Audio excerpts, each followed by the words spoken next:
I'm just overwhelmed. I don't know where to begin. To begin with, I feel at home for two reasons. I always felt at home in an academic environment. I always felt this is where I belong to.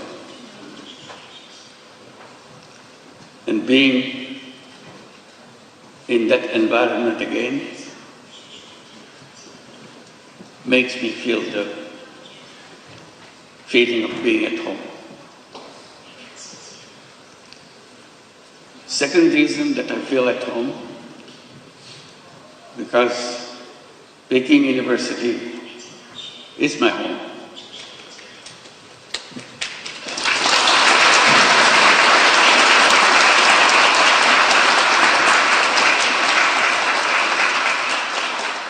I am part of you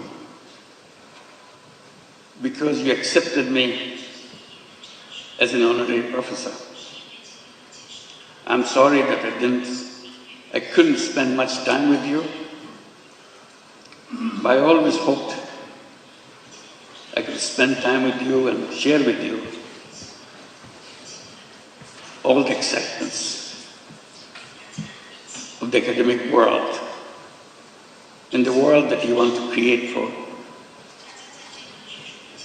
future generations.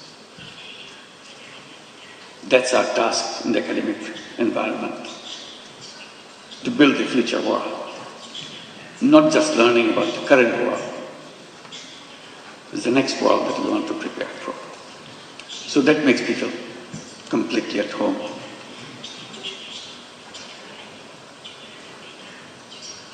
Your Excellency, Pu Guangchai, and Mr. Kong Chuan, esteemed deans and faculty members, distinguished dignitaries, officials and guests, and my dear, dear students, ladies and gentlemen. It is with great humility and profound gratitude that I stand before you today in this prestigious institution, Peking University, the center of knowledge, wisdom, innovation, and excellence. To receive an honorary doctorate from such an esteemed university is a great honor for anyone. And I feel so humbled by your gesture for choosing me for this particular honor. This recognition once again reminds me of my commitment to work for realizing the dreams of the millions of youths who were the vanguards of the transformational changes in Bangladesh just last year. Their vision to establish a new Bangladesh in place of the Bangladesh that we had until last year.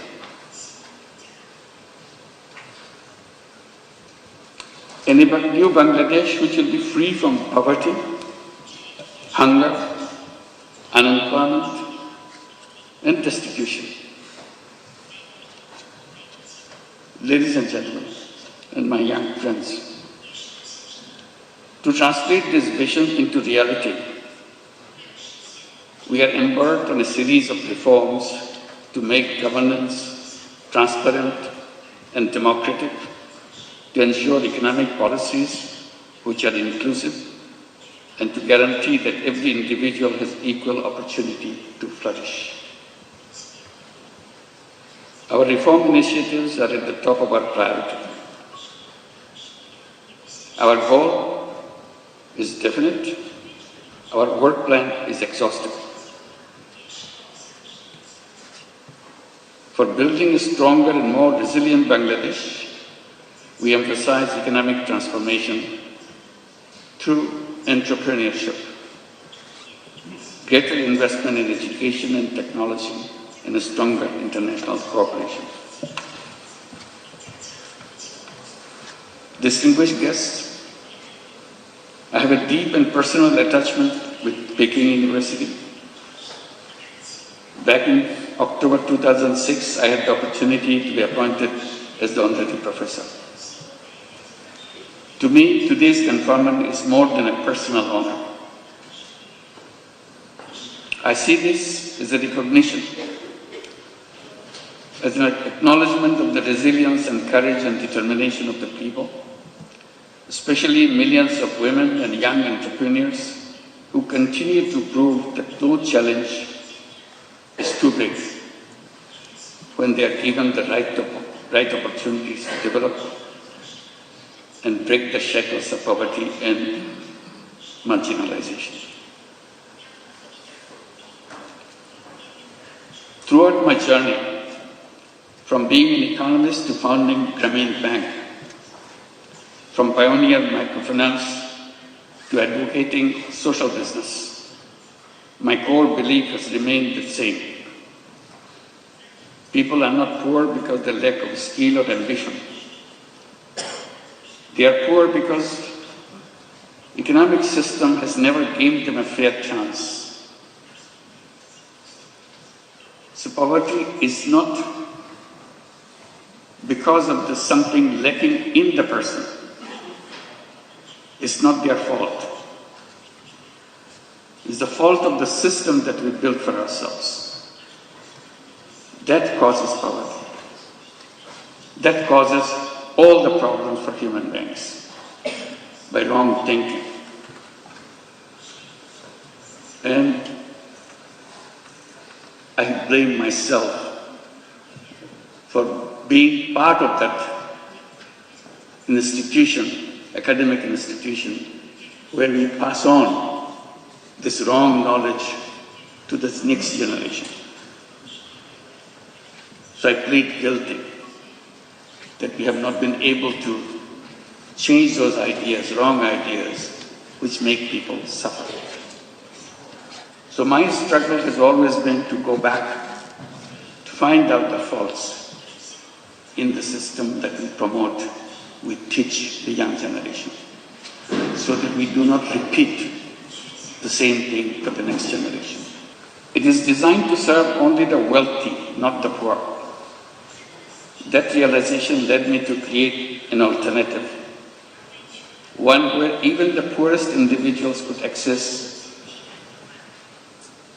the services of the institutions which are created for people. I've been promoting the idea to let the young people come to the universities, get good degrees from good institutions, and then go to the job market to become job seekers. I have been telling that this is a wrong idea. Human beings are not born to become job seekers. Job is a wrong idea. Human beings are creative beings. They enjoy doing creative things. Job is a negation of creativity. Job forces you to do things what your supervisors want you to do. Job is a continuation of the tradition of slavery. Human beings are not fit for slavery. Human beings are independent beings. So I keep on promoting the idea that all human beings are born as entrepreneurs, not job seekers. Universities should be preparing young people to go out and become successful entrepreneurs, not job seekers. And that idea came from a simple experience.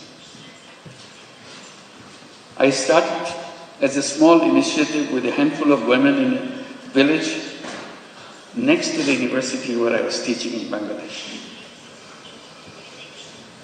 I started lending tiny little money to the poorest women that the world has ever known, just to make sure she feels that she can handle this money and change her life.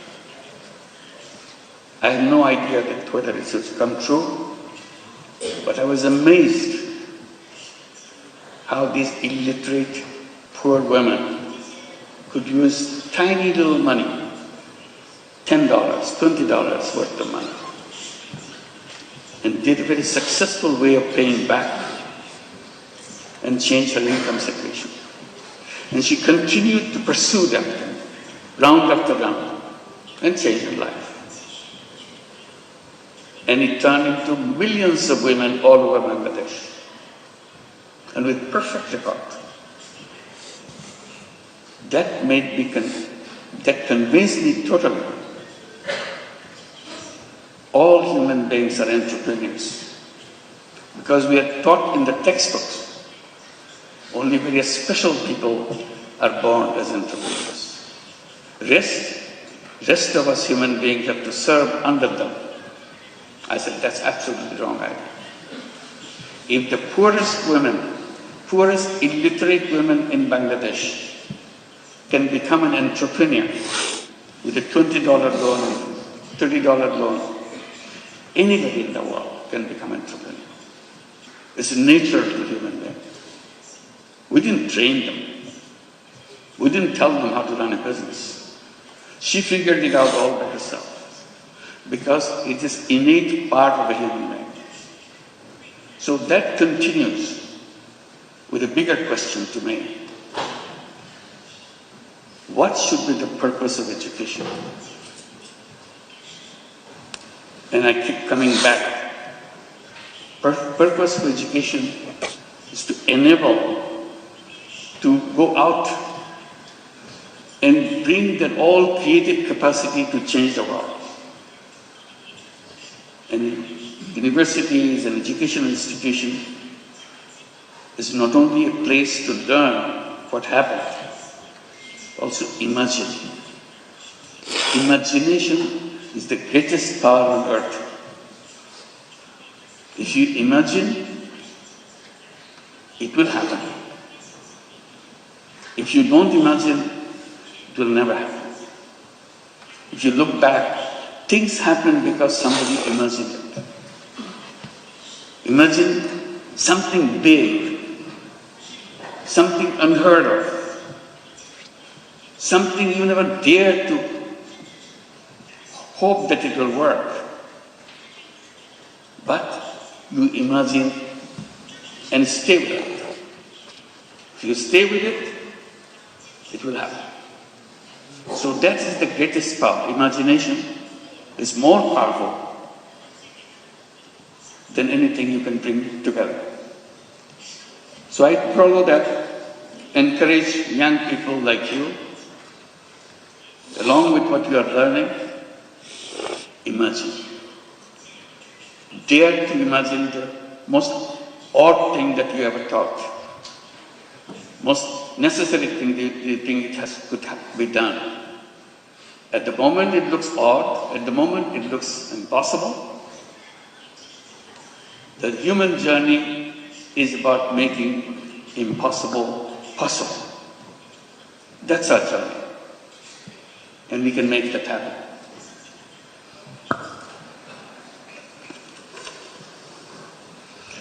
Then I came to my other point.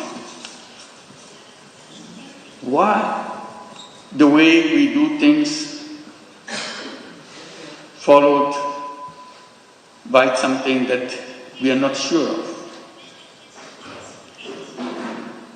This civilization that we are passing through, will it help us to overcome the problems that we face? Problem of environmental crisis, problems of extreme wealth concentration, problem of massive unemployment? My answer was always no. This civilization will continue to make it worse and worse. I even dare to say this is a self-destructive civilization. We have no scapegoat. We have to build a new civilization as soon as possible. Abandon the civilization that we are passing through and move on to create a new civilization. And I asked myself, what will be the feature of that civilization? The answer to me is very clear. That civilization must know that there is no environmental hazard left anymore. And that can be done with just creating a financial system, creating an economic system which doesn't depend on creating carbon emission. Carbon emission is going to kill us, so we have to get rid of carbon emission. We have to make sure there is no wealth concentration. We have to make sure there is no unemployment. So I come up with a simple formula by saying we have to create a civilization of 3 zeros. 0 net carbon emission, 0 wealth concentration, and 0 unemployment. Sounds very reasonable, but to work it out, you have to abandon the old thinking process. You have to create a world where each human being will be given an opportunity not only to express his selfish interest, also selfless interest, and create not only money-making business, create business to solve problems without any intention of making money yourself. We call it social business. So we have a series of ideas how to create this new civilization. And now I pass it on to the young people between age of 12 to 35 to create what we call 3-0 clubs. 5 young people get together, create a small, tiny club. 3-0 club. What do? Each person, each member of that club commits to undertake a new journey of life. I shall not contribute to global warming myself. I'm not saying the whole world should do that. I'm saying to myself, I do not want to contribute to carbon emission. How? If I do it now, 7 days a week, I promise to do it 6 days a week.